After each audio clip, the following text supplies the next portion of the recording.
It started with a sound. I don't know why I agreed to stay in that house. I had seen it a dozen times, even walked past it, but never thought much of it. It was a typical old house on the edge of town, dilapidated, overgrown with ivy, its windows dull and covered in grime. When I was young, I'd heard whispers about it. Some said it was haunted. Others said it was abandoned for good reason.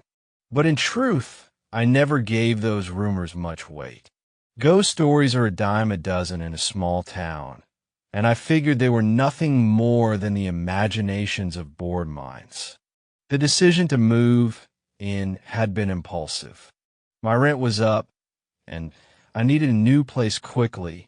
The house was cheap, too cheap, if I'm being honest. But the landlord seemed eager, almost desperate, to get rid of it. He was an old man, balding, with a thick accent that made his words difficult to understand. He barely looked at me when I signed the lease and handed over the keys. "Good luck," he said, his voice barely above a whisper. "The house has history." At the time, I thought it was just a weird, old man being weird, but now, looking back, I wonder if he knew something I didn't. The first night, I slept soundly. It wasn't until the next evening that I heard it. A soft creak, like the floorboards shifting, followed by a faint rustling sound. It came from upstairs.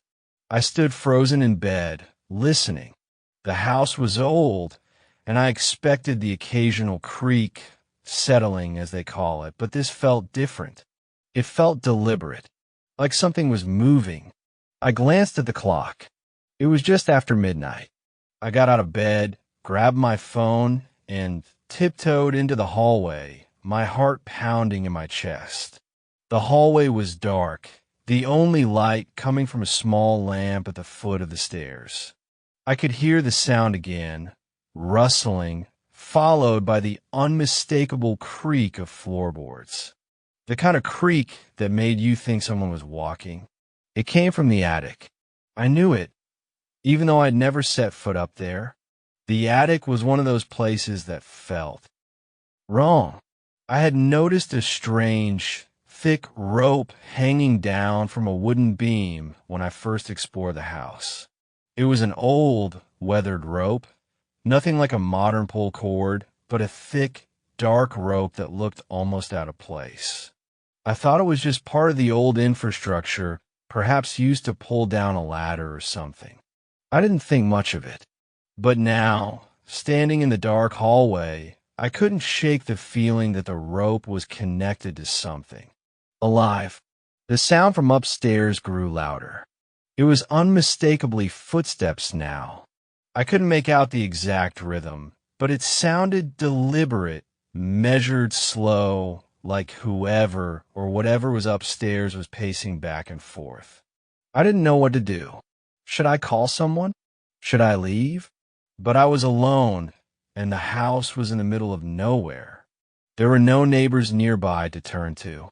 My heart pounded harder, and the house seemed to grow colder with each passing second. I couldn't bring myself to move up the stairs. I stood there for what felt like an eternity, listening, but the footsteps stopped as suddenly as they began. The silence that followed was suffocating. I decided to head back to my room, rationalizing that it was just an old house settling or perhaps some wildlife getting inside. But as I turned to leave, I caught something out of the corner of my eye. The rope. It was swaying, slowly, rhythmically. I froze. There was no draft. The air was still. The rope shouldn't have been moving. But there it was, gently swinging back and forth, as if something had just touched it. I don't know how long I stood there, staring at it, but eventually the movement stopped. The rope hung motionless again. The house was silent. I didn't sleep that night. The next day I called the landlord to ask about the attic. He sounded confused, almost irritated. "What's wrong with the attic?" he asked. I explained that I thought there might be something wrong with the house, some kind of strange noise, maybe an animal or something. He was quiet for a long time before he spoke again, his voice low. It's nothing. The house has been empty for years. Sometimes things shift, but nothing is wrong. Nothing at all. I was about to press him for more information, but he quickly ended the call. Something about the conversation unsettled me, but I tried to shake it off. That evening, I decided to investigate. I went up to the attic, my nerves on edge, and for the first time, I climbed the creaky stairs that led to the door. The attic was dark, filled with old furniture and boxes. Dust hung in the air like a thick, sticky fog. I tried to convince myself that it was all just in my head that the house was old, and things like this happened. But as I approached the corner where the rope hung, I noticed something strange. The rope wasn't just hanging loosely anymore. It was pulled taut, as if someone had grabbed it and was holding it in place. I reached out, my hand trembling, and touched it. It was cold, far colder than I expected, and as soon as my fingers made contact, the hairs on my neck stood up. That's when I heard it again. A faint whisper, like a voice on the edge of hearing, barely audible. It wasn't in English or any language I recognized, but the tone was unmistakable, cold, distant, and full of malice. I jerked my hand away from the rope and stumbled back. My heart was racing. The air in the attic felt heavier, as if it was pressing down on me. I needed to leave. I didn't care what was going on, whatever it was, I wasn't staying to find out. But as I turned to leave, I heard the unmistakable sound of footsteps following me. Footsteps that weren't mine. That was the beginning. The first night of many that would leave me questioning everything I thought I knew. But it wasn't just the house. Something else was there, something that watched, something that waited. And the rope, it seemed, was just the beginning. I tried to tell myself it's just my imagination, that I'm being paranoid, that it's just the house settling. But the rational explanations don't add up anymore. That night, I couldn't sleep. The memory of the footsteps in the attic haunted me, and no matter how many times I told myself it was just a rat, or the wind, my gut told me something was wrong. The house felt different now, like it was watching me. The air felt thick, heavy, as though something was pressing in on me from all sides. Even the walls seemed to hum with an eerie vibration I couldn't explain. I had thought about leaving. I considered calling the landlord and demanding to know what was really going on with the place. But something held me back, some strange part of me that couldn't let go of the mystery. I wanted answers. I wanted to know what was making that rope swing on its own, what had caused the footsteps to follow me. I didn't know why I was drawn to it. I should have left, packed my things, and driven away as fast as I could. But instead, I stayed. And that night, it all got worse. I had spent the evening unpacking a few more boxes, trying to get settled into the house. The noises from the attic were still in the back of my mind, but I tried to push them aside. I was alone, and the silence was suffocating, broken only by the occasional creak from the floorboards. I told myself I was imagining things. Surely I was. It had been a long, exhausting day. But as the sun set and the shadows stretched across the house, the oppressive atmosphere grew heavier. It was just after 11 p.m. when I heard it again, the soft rustling from the floor above me. At first, I froze. My heart rate spiked, and a cold sweat broke out on my palms. The house was old, I reminded myself, and the sounds of settling could often mimic footsteps. But this was different. It wasn't just the creaking of the house. It was deliberate. I tried to ignore it, but my curiosity got the better of me. I grabbed my phone for light and crept up the stairs, every step feeling like an eternity. My footsteps were too loud, too intrusive in the silence. I could hear my pulse thudding in my ears as I reached the top of the stairs. The air was cold, and the hallway stretched out before me like a dark tunnel. I couldn't explain it, but something about the hallway felt different. It felt as though the walls were closing in, as though the space itself was alive, pulsing with an unseen presence. I took a step toward the attic door, and the creak of the floorboards beneath me made me flinch. The sound from above had stopped, but now the silence felt even more suffocating. I stood there for what felt like an eternity, staring at the attic door. The rope was still hanging there, swaying slightly, just as I had left it. It looked almost expectant. Then I heard it again. A whisper, soft at first, so soft it might have been my imagination, but it grew louder, more distinct, until I could make out the words, "Come closer." I didn't know how to explain it, but it felt as if the whisper wasn't coming from the attic, but from within my own mind, urging me to take that final step. I reached for the door handle, and that's when the house screamed. It wasn't a scream like anything I had ever heard before. It was deep, guttural, as though the very foundation of the house was groaning in pain. The walls vibrated, the lights flickered, and the floor seemed to shift beneath me. The sound was deafening, overwhelming, and it filled every corner of the house. I stumbled back, my breath coming in short gasps. My phone slipped from my hand, the light cutting out as it hit the floor.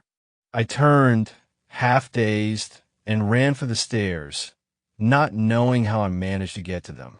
The whole house was shaking now, as though it were alive and angry, and the whispers, the voices had grown louder, now a chorus of distorted sounds that made no sense. I thought I was going to die. That was all I could think as I stumbled down the stairs and into the living room. The door to the outside felt like it was miles away. I reached it, yanked it open, and stepped outside into the cold night air. The house fell silent. I stood there, gasping for breath, my heart pounding in my chest.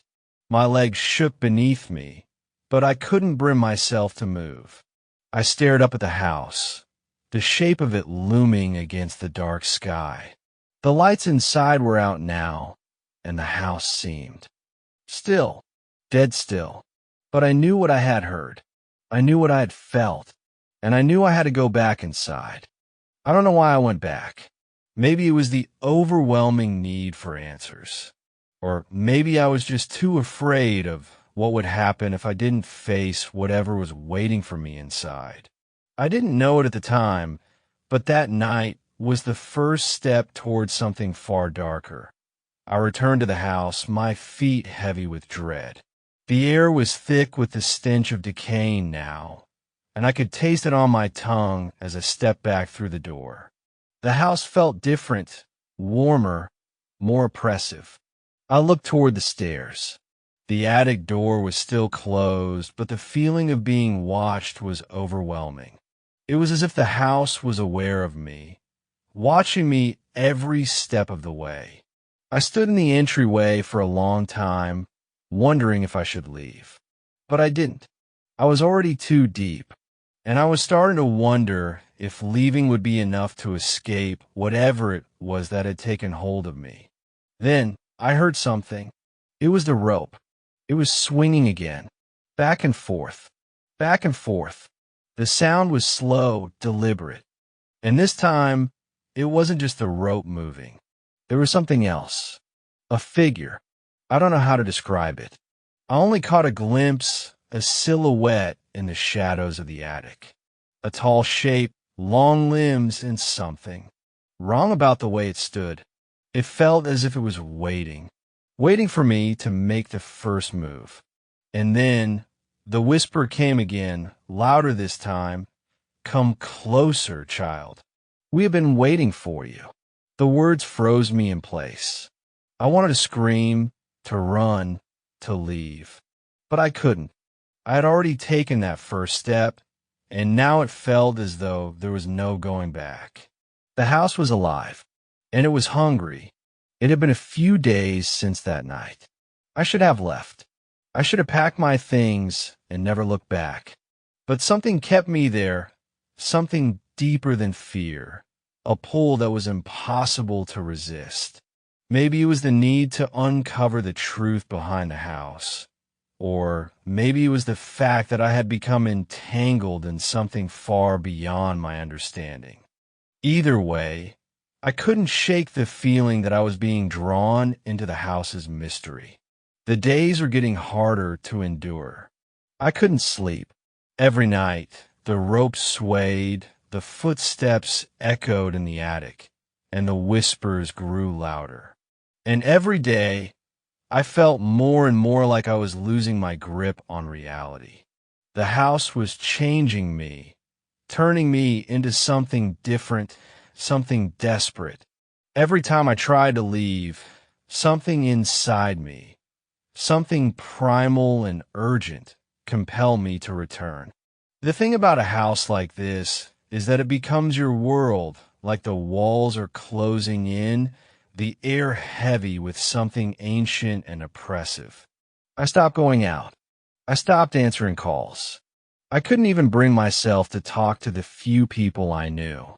The outside world seemed so far away, so foreign.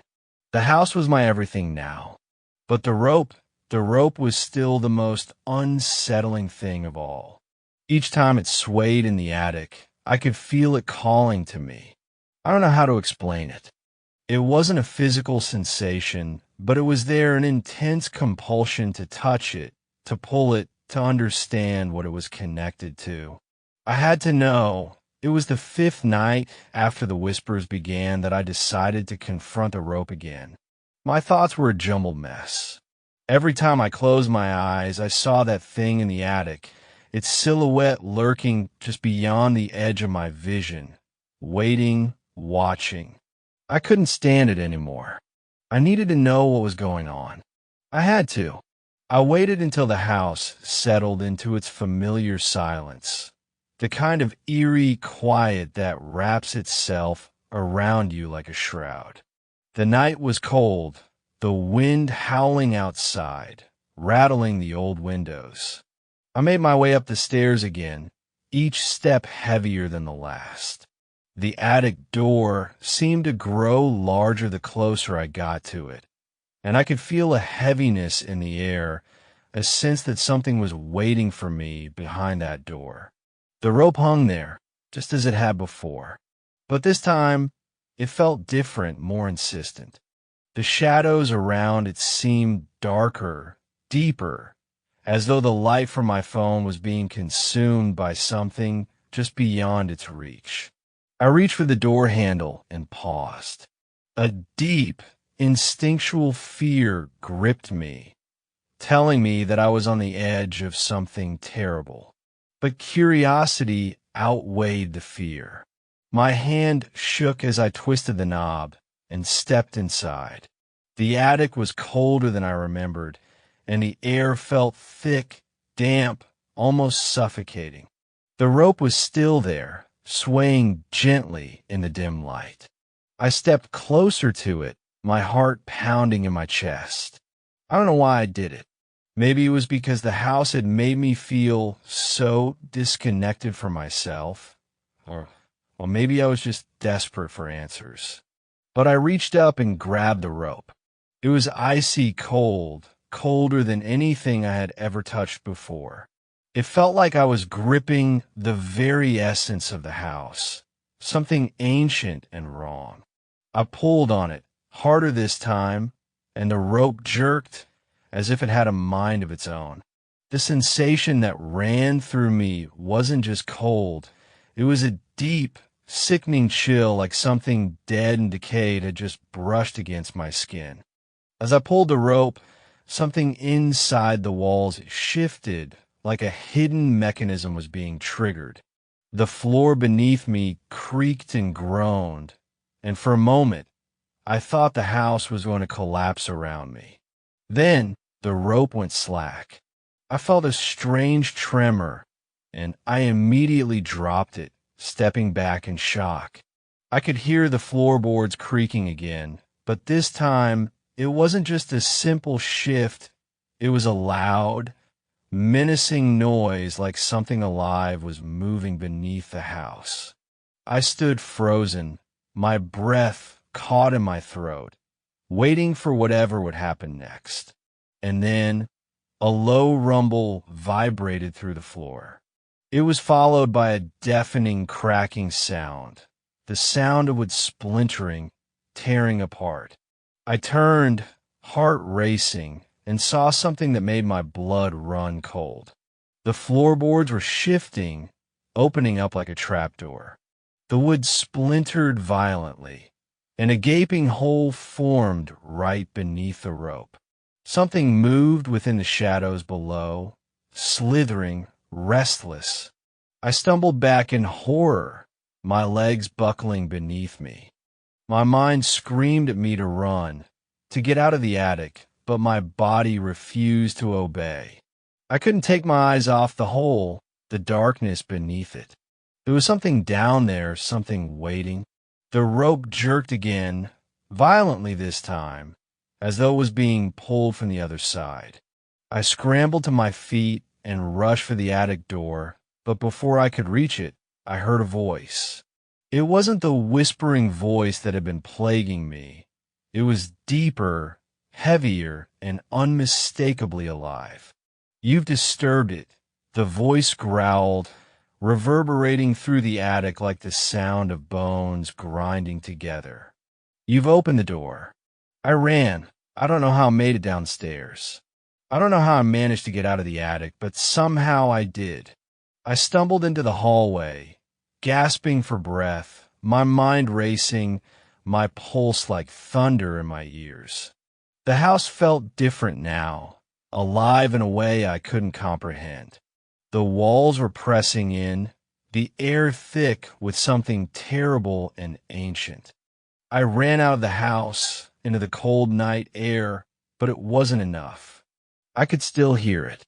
The rope swinging, the footsteps, the voices. They followed me outside, echoing in the darkness like a chorus of torment. And then I saw it.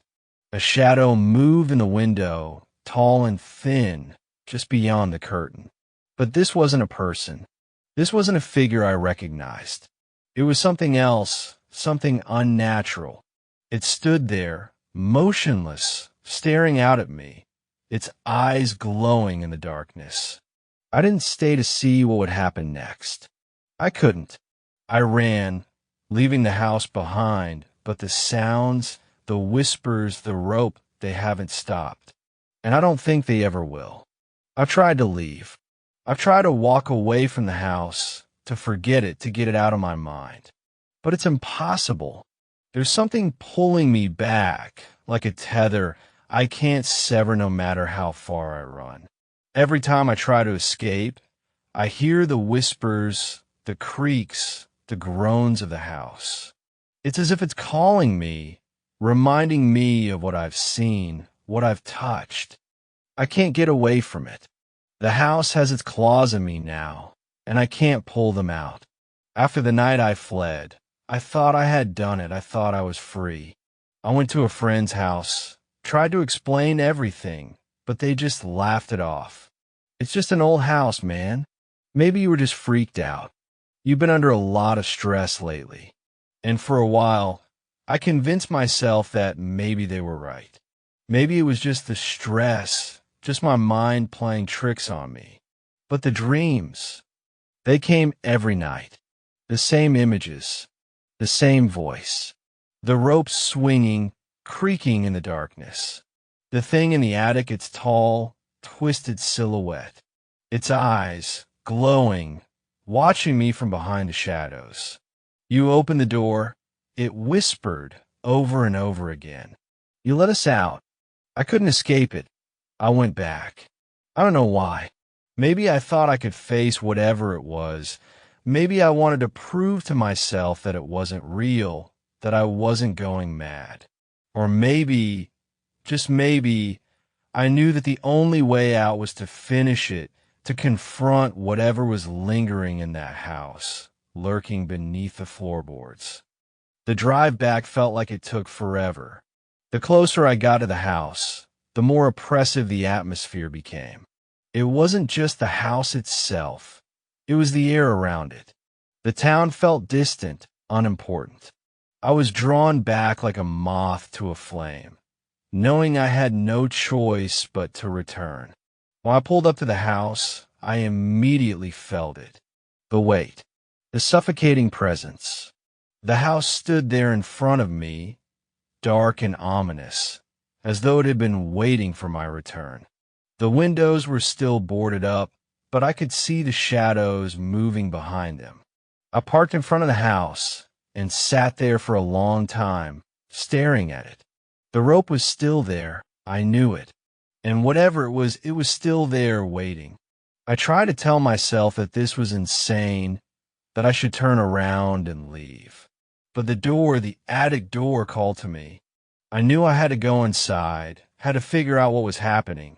The air in the house was thick, like it was suffocating me the moment I stepped through the door. The walls felt tighter, the floor seemed to pulse beneath my feet, and the silence pressed in on me. It wasn't just a silence, it was heavy. It was as if the house itself was holding its breath, waiting for something to happen. I stood in the entryway for a moment, trying to gather my thoughts. My heartbeat was loud in my ears, and I felt the weight of the house bearing down on me. Every instinct screamed for me to turn around and leave, but I pushed it aside. I couldn't let it win. Not now. I made my way up the stairs slowly, every creak of the floorboards beneath my feet sending chills through my spine. The attic door stood at the top of the stairs, slightly ajar, and I could feel something alive on the other side. I hesitated, my hand resting on the doorframe. And then I heard it. A voice. It wasn't the soft whispers I'd heard before. This was louder, deeper. It was the thing from the attic, the shape I had seen in the shadows. You should never have come back. I froze. The voice felt like it was inside my head, pressing against my thoughts, squeezing the air from my lungs.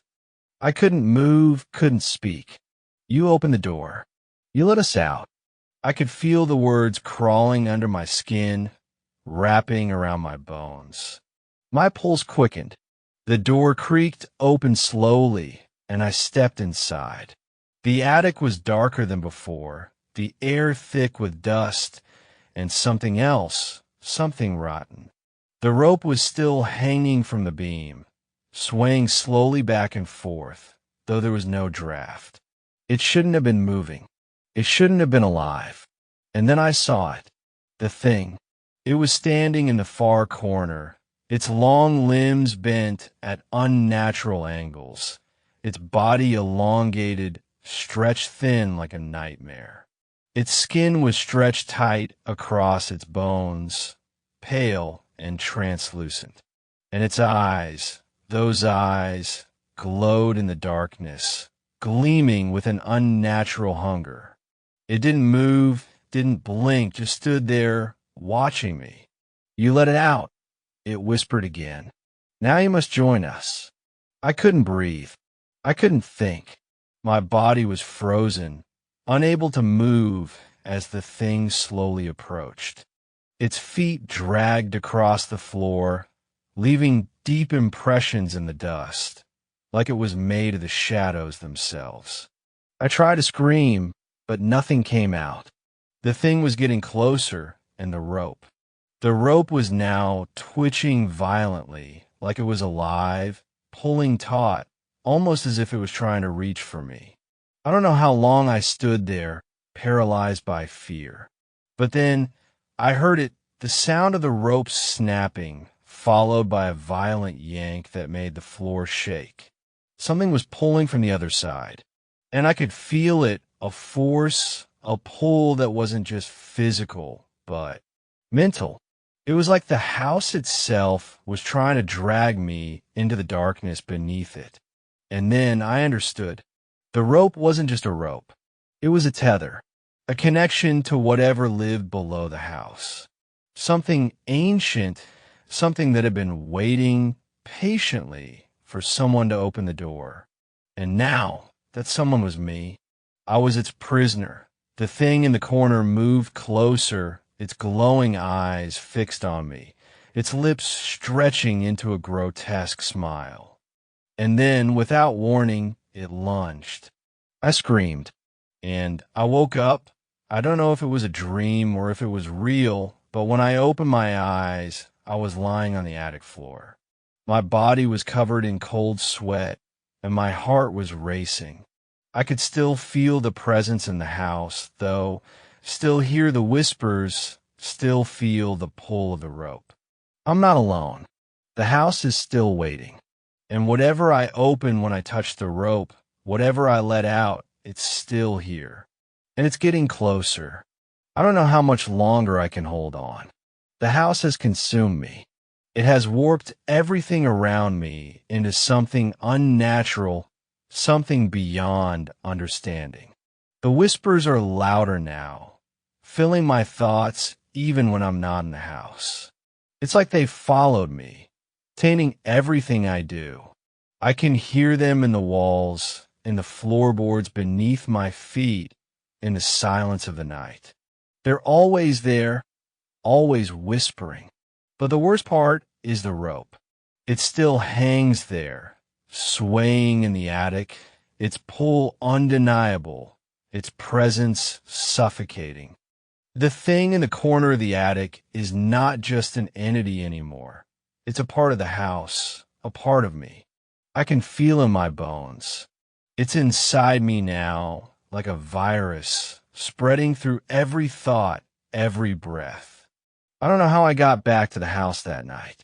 All I know is that I was drawn there again.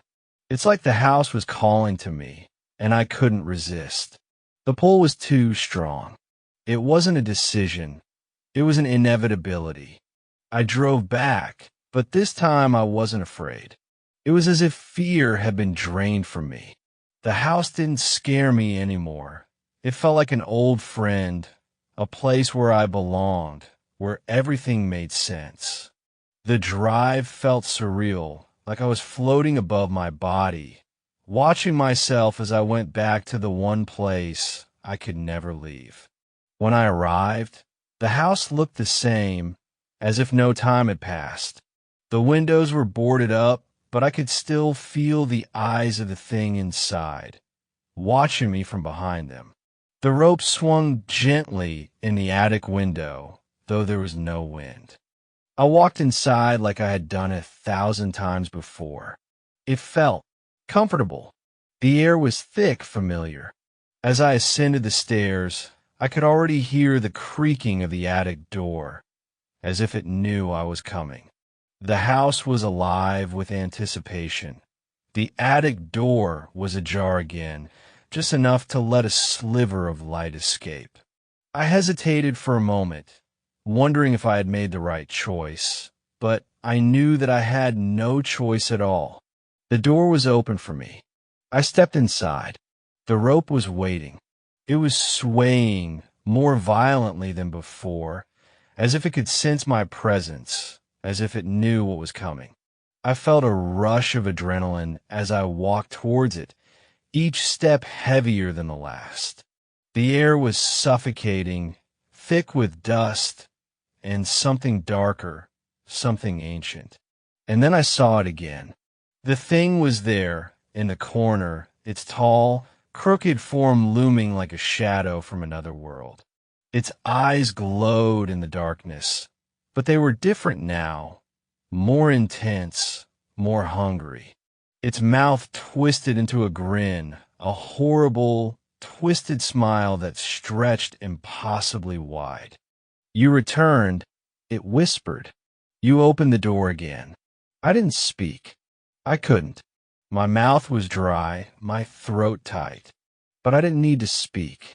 The thing already knew what I had done. I reached for the rope. My hand trembled, but it wasn't fear that made it shake. It was a knowledge that this was it, that I couldn't turn back now. The moment my fingers brushed the rope, the world around me seemed to tilt. A deep, rumbling sound came from beneath the house, and I felt it. The floor beneath my feet cracked and groaned, as if the entire foundation of the house was shifting. The air became charged, crackling with an electric energy I couldn't explain. And then the thing in the corner moved. It didn't walk. It slithered, its body twisting and contorting like it was being pulled apart, stretching and snapping in ways that defied all logic. It was coming toward me, its long arms reaching out, its eyes fixed on me with an intensity that made my blood run cold. I could feel its breath, cold and foul, on my neck as it whispered in my ear, "You cannot close the door." It was then that I realized the truth. The rope wasn't just a physical thing. It was a symbol, a bridge between the world of the living and something darker, something ancient. The house was the doorway, and the rope was the key. I had opened it, and now I couldn't close it. The thing's fingers brushed against my skin, and in that moment, everything went dark. I don't remember what happened next. I don't know how long I was out. All I know is that when I came to, I was lying on the floor of the attic, the rope still swaying in front of me. The house was silent, too silent. I tried to stand, but my legs were weak, unsteady. I looked around, trying to make sense of the world. The thing in the corner was gone. The attic was empty, but something was different. The house felt empty, hollow, like it had consumed everything that had ever been inside it and was now waiting for something else to fill the void. I stood up and stumbled toward the door. My mind was foggy, my thoughts a blur. I couldn't remember how I had gotten there or how I had escaped, but I knew one thing for certain. I had to leave. I had to get out. I ran down the stairs, out of the house, and into the night. The air was sharp, the wind biting at my skin, but I didn't care. I just needed to get away. But as I looked back at the house, something caught my eye. In the attic window, the rope was still swinging, swaying in the darkness. And then I saw it. The thing was back. It was watching me from the window, its eyes glowing, its grin twisted and hungry. And as I turned and fled into the night, I heard its voice, louder this time, more insistent. "You can't escape. You open the door. I've been running ever since. I don't know where I am anymore. Every time I close my eyes, I see it, the thing in the attic, the rope swaying, the house. And every time I hear the voice, 'You open the door.' The house is still out there, waiting for me. And I know that one day it will call me back. Because no matter how far I run, I'll never truly escape. The door can never be closed.